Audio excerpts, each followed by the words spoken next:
for Perth. Thank you, Mr Acting Deputy Speaker. Australia is a trading nation and we are fierce advocates of tearing down trade barriers. And standard economic theory tells us that that's how we maximise the efficiencies of production.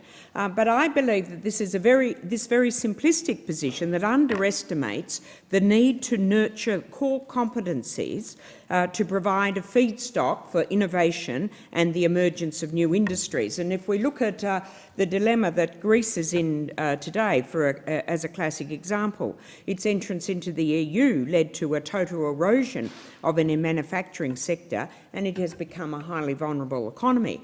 And my home state of Western Australia experienced this.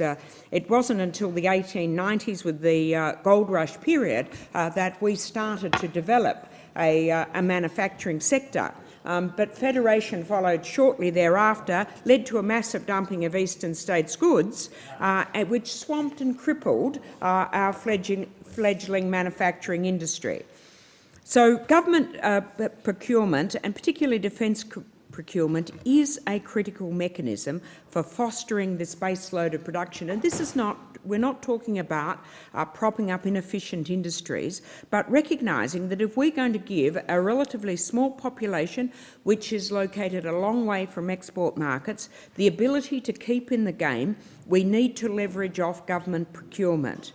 The government I was part of in WA introduced a similar provision in 2000 and 2002.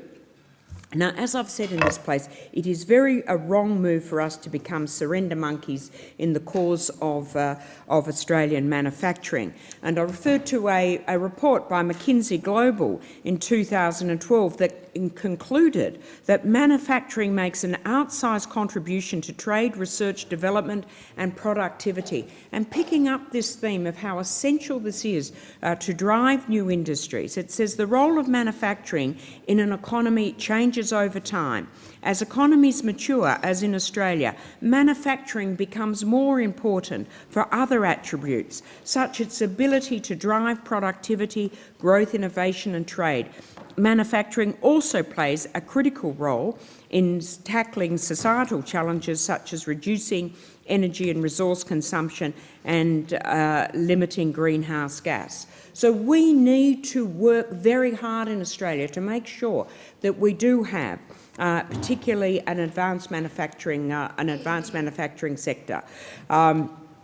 Now, in 2013-14, the Defence Material Organisation, Department of Defence, received a combined total of almost $30 billion. And when we do an analysis of that procurement data, it says that whilst most of the government sources of services were sourced locally, the vast majority of goods, including heavy and advanced manufacturing items, came from overseas. In fact, around $3.6 billion was handed to overseas contractors for the manufacturing of defence items. Now, of course, there is always going to be a component of this, but we need to embrace this much more seriously. We need to make sure that in terms of our submarines, that we have those submarines built locally, that we do that local procurement. In relation to the offshore patrol vessels, we must make sure that the best Australian manufacturer has the opportunity to produce these.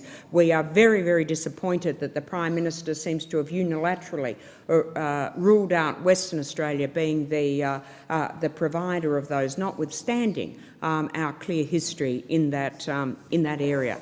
This is not about making Australia into a sheltered workshop, but it is about recognising that we have to have an advanced manufacturing industry if we are going to drive innovation and productivity in the emerging 21st century industries in this country.